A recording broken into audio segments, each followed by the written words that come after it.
বিসমিল্লাহির রহমানির রহিম। প্রিয় শিক্ষার্থীরা, তোমরা এর পূর্বে নবম দশম শ্রেণীর গণিতের সেট সম্বন্ধে আলোচনা করা হয়েছিল।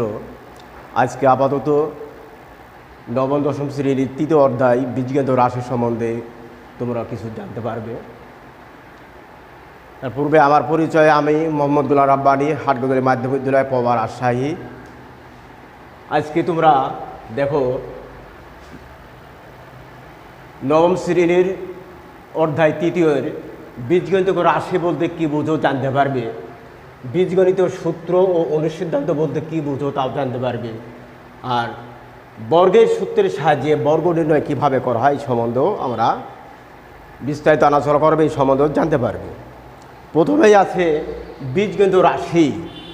বীজগণিত রাশি হল সংখ্যা নির্দেশক প্রতীক ও প্রকার চিহ্নের অর্থবোধক বিন্যাসকে সাধারণত বীজগণিত রাশি বলা হয়। তারপরে আছে বীজগণিতীয় সূত্র, হলো বীজগণিত প্রতীক দ্বারা প্রকাশিত যে কোনো সাধারণ নিয়ম বা সিদ্ধান্তকে সাধারণত বীজগণিত সূত্র বলা হয়। যেমন এখানে দেখো, আমরা এর পূর্বে ক্লাস 7-8 শেখানো হয়েছে a + b হোল স্কোয়ার। আমরা জানি a² + 2ab + b² এই একটা সূত্র, এবং এখান থেকে আমি লিখতে পারি যে a + b whole square -2ab = a² + b²। অর্থাৎ এখান থেকে আমরা যদি বাম পক্ষে আছে +2ab, এখানে যদি আমি ডান পক্ষে নিয়ে আসি, তাহলে পরে এখানে a² + b² একটা অনুসিদ্ধান্তের মান পাওয়া যাচ্ছে a + b whole square -2ab।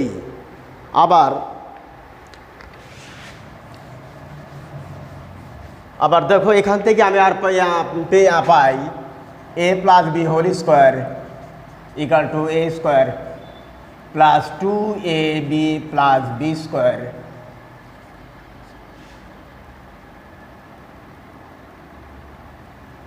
a² - 2ab + b² + 4ab। কারণ এখান থেকে দেখো উপরে আছে a² + 2ab + b²। হ্যাঁ, এখানে আমি লিখেছি a² - 2ab + b² + 4ab, কারণ 4ab থেকে -2ab বাদ দিলে থাকে +2ab। অর্থাৎ আমি এখানে থেকে ছেলেবানা পাই a - b whole square + 4ab। অর্থাৎ আমি এখান থেকে পেলাম a + b whole square = a - b whole square + 4ab।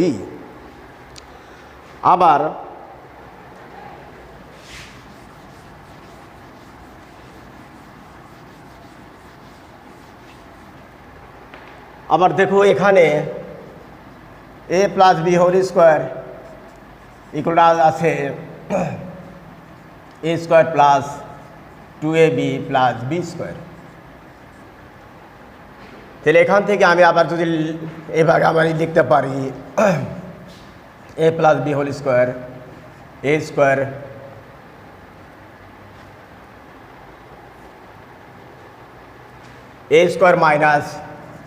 2ab + b² + 4ab। তাহলে আমি এখান থেকে পাই a - b whole square + 4ab। তাহলে আমি এখান থেকে আমি অনেক কটা পেলাম a + b whole square = a² + 2ab + b²। আবার এখান থেকে পেলাম a + b হোল স্কোয়ার হলো a - b whole square + 4ab। আবার এখান থেকে পেলাম a + b whole square = a - b whole square + 4ab। তারপরেও দেখো, এখান থেকে আমরা আরও জানতে পারবো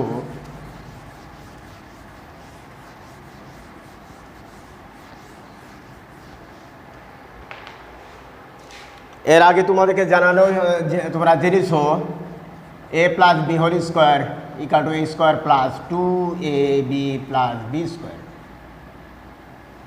এবং a - b whole square = a² - 2ab + b²। যদি আমি এই সূত্র দুটিকে আমি যোগ করি, সেক্ষেত্রে আমি পাবো নি a + b whole square a - b whole square এরপরে এখানে দেখো বাম ডান পক্ষে প্লাস 2ab এবং মাইনাস 2ab যেহেতু একটা প্লাস একটা মাইনাসের কাছে আমি কেটে দিতে পারি, কেটে দিলে এখানে হবে নিয়ে যোগ করলে 2a² প্লাস 2b² অর্থাৎ a plus b whole square plus a minus b whole square equal to এখানে পেলাম 2a² প্লাস 2b² এবং ডান পক্ষে যদি আমি এখানে 2 কমন নিই তাহলে a² প্লাস b² আমি এখানে এটা লিখতে পারি। আবার এখানে যদি আমি 2 দ্বারা ভাগ করি সেক্ষেত্রে আমি পাই a plus b whole square a minus b whole square by 2 equal to a² plus b²। এটা একটা অনুসিদ্ধান্ত হতে পারে, এখান থেকে আমি পাই a² plus b² equal to a plus b whole square plus a minus b whole square by 2। আবার এখান থেকেও আমি এটাও লিখতে পারি, হাফ আমি কমন নিলে পারি, এটা হবে নি a plus b whole square a minus b whole square equal to a² plus b²। এখন প্রশ্ন হলো যে আমরা অনেক ক্ষেত্রে দেখলাম যে a² প্লাস b² এর পূর্বে আমি দেখেছি যে a² প্লাস b² থেকে আমি পেয়েছি a plus b whole square minus 2ab আবার a plus b whole square minus 4ab এগুলির পাওয়া গেছে। কিন্তু এখানে প্রশ্ন হলো যে a² প্লাস b² ক্ষেত্রে কখন কীভাবে আমি কোন মানটা বসাবো। অনেক ক্ষেত্রে দেখা যাবে যে যদি এই ক্ষেত্রে a² প্লাস b² এর ক্ষেত্রে যদি a প্লাস b এবং a মাইনাস b এর মান দেওয়া থাকে সেক্ষেত্রে আমরা অতি সহজেই a² প্লাস b² মান নির্ণয় করতে পারবো। আবার দেখো যদি আমি 1 ও 2 নম্বর সমীকরণকে এবার যদি আমি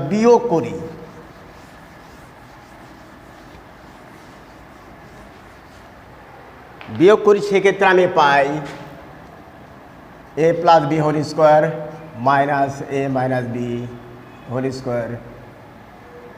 তাহলে বিয়োগ করলে আমরা জানি যে সাধারণত নিচের প্রকাশ চিহ্নগুলি পরিবর্তন হয়।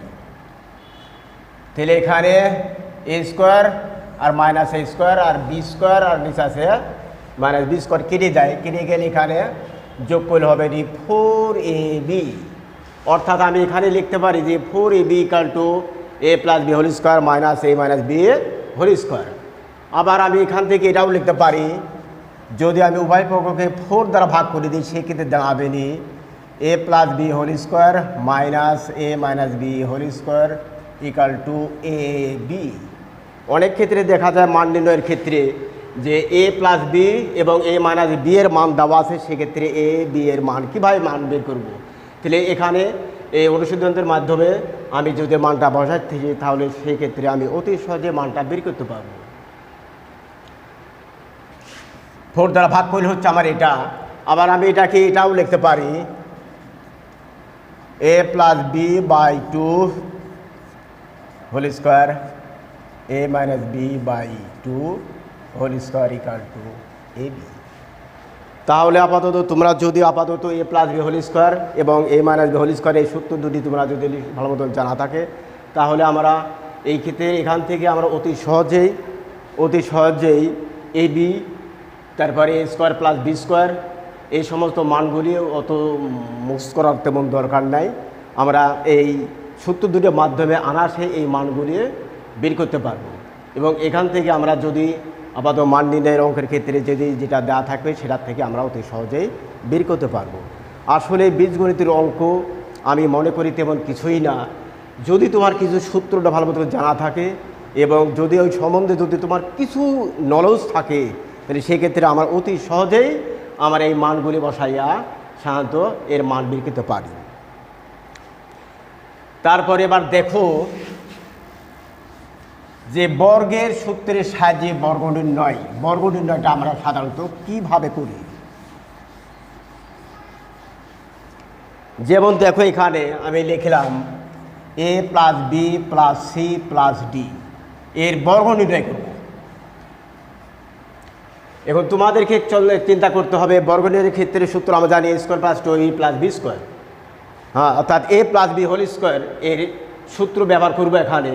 এখানে যেহেতু পদ রয়েছে 4টা এ বি সি এবং ডি, এ বি সি এবং ডি, এই চারটা পদকে আমরা অবশ্যই দুইটা পদে ভাগ করব। এখানে আমরা মনে করি বা ধরবো a plus b equal to সমান এ, আর সি প্লাস ডি যদি আমি বি ধরি, তাহলে সেই ক্ষেত্রে আমরা এ প্লাস বি হোল স্কয়ারের সূত্র ব্যবহার করে আমরা অতি সহজেই এখান থেকে পাই a plus b c plus d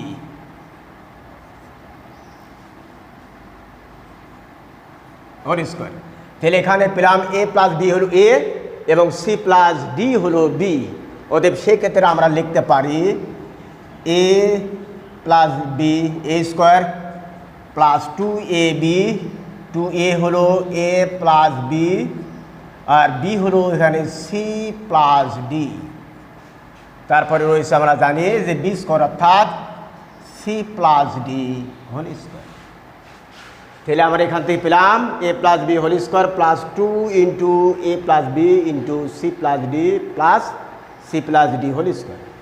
তাহলে আমি এখান থেকে আবার এখানে থেকে দেখো তোমরা যে এ প্লাস বি এটা পুনরায় আবার সূত্র হয়ে আছে এবং এখানেও আছে সি প্লাস ডি। এর সূত্র মাধ্যমে আমি লিখতে পারি যে a square plus 2ab plus b square এবং 2 ইন্টু এখানে দেওয়া আছে a plus b into c plus d. তাহলে এ প্লাস বিকে সি প্লাস ডি দ্বারা গুণ করলে আমি এখানে পাবো নি ac plus ad plus bc plus bd plus এখানে সি প্লাস ডি থেকে আমি পাই c square plus 2cd plus d square. তাহলে এখান থেকে আমি লিখতে পারি a square 2ab plus b square plus 2ac 2ad 2bc 2bd plus c square 2cd plus d square.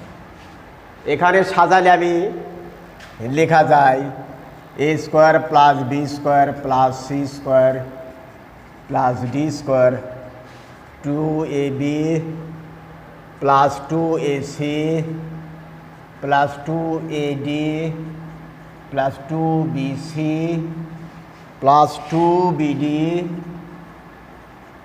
Plus 2cd। আমরা অতি সহজেই সাধারণত বর্গের সূত্র ব্যবহার করে a plus b plus c plus d এর সমাধান সাধারণত তোমাদেরকে দেখাতে পারি। এখানে যদি কোনো প্রশ্ন কারো থাকে তাহলে বলতে পারো, কারণ আমি তেমন কিছুই করিনি। দেখো এখানে দেওয়া ছিল a plus b plus c plus d এর বর্গ নির্ণয় করতে হবে। কাজে আমরা বর্গ নির্ণয়ের সূত্র আমরা জানি এ প্লাস বি হোল স্কোয়ার, অর্থাৎ এই চারটা পদকে আমি প্রথম দুইটাকে ধরলাম এ আর দ্বিতীয় দুইটাকে অর্থাৎ সি প্লাস ডিকে ধরলাম আমি বি। তাহলে আমি এখান থেকে দেখো অতি সহজেই এ প্লাস বি হলো এ আর প্লাস সি প্লাস ডি হলো বি। তাহলে এখানে হচ্ছে a plus b whole square সূত্র। তাহলে পরে আমি এখান থেকে লিখতে পারি a plus b whole square plus 2 into a into b plus b square অর্থাৎ সি প্লাস ডি স্কোয়ার। তাহলে আবার এখানে দেখো a plus b whole square এটা আবার সূত্র হয়ে আছে। কাজে আমরা সূত্র জানি a square plus 2ab plus b square R 2 plus 2 R A plus B R c plus decay গুণ করে আমি পাচ্ছি এখান থেকে এটা। আবার এখানে আছে c plus d whole square অর্থাৎ c square plus 2cd plus d square. তারপরে আমি কিছু করলাম না, এখানে যেটা যা আছে সেটাই রাখলাম। তারপর 2 দ্বারা শুধু মধ্যখানে গুণ করে আমি পাই এটা। তারপর সাজিয়ে লিখলে এখানে পাচ্ছি a square plus b square plus c square plus d square plus 2ab 2ac 2 plus 2ad plus 2bc plus 2bd plus 2cd। কাজে এখান থেকে আমরা অতি সহজেই এর সমাধান নির্ণয় করতে পারি। অনুরূপভাবে তোমরা অবশ্যই করতে পারো। দেখো যে এখানের 999 বর্গ নির্ণয় করতে হইবে। তাহলে তোমরা কিভাবে এর করবে? এটা তো মাত্র পদ রয়েছে একটা। কাজেই তোমাদেরকে একটু বুদ্ধি করে একটু বের করতে হবে কি আমার হ্যাঁ, দুইটা পদে আনতে হইবে। আনবো আমরা কীভাবে? 999কে আমি অবশ্যই লিখতে পারি যে 1000 - 1, অর্থাৎ 1000 থেকে আমি এক বাদ দিলে এখান থেকে হয় 999। কাজে আনাসে এবার এর বর্গ নির্ণয় করতে পারি। তোমরা এটা অবশ্যই বাড়তে করবে। তারপরেও দেখো আবার এখানে দেওয়া আছে, যদি আমি x + y - d এর বর্গ নির্ণয় কীভাবে করব? একেও করবে কি যে সাধারণত আমার এখানে একটা আমি মনে মনে ধরে নেব একটা a আর একটা ধরবো b। কিভাবে করব? আমি এটাকে এভাবেও লিখতে পারি x + y - d, এভাবেও করা যায়।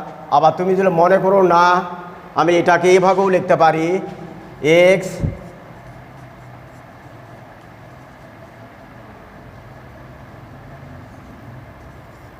আমি এটাকে এভাবে করতে পারি।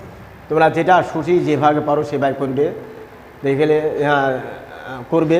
তারপরেও দেখো এখানে আপাতত সাধারণত তোমাদের খালি একটু জানতে হবে যে আমি যেটাই করি না কেন, যেটাই থাক না কেন, আমি মনে মনে একটা ধরে নেবো একটা a আর একটা ধরবো b, কারণ আমার সূত্রটা জানা আছে a + b হোল স্কোয়ার। কাজে এইভাবে আমরা অনায়াসে বর্গ নির্ণয় করতে পারি।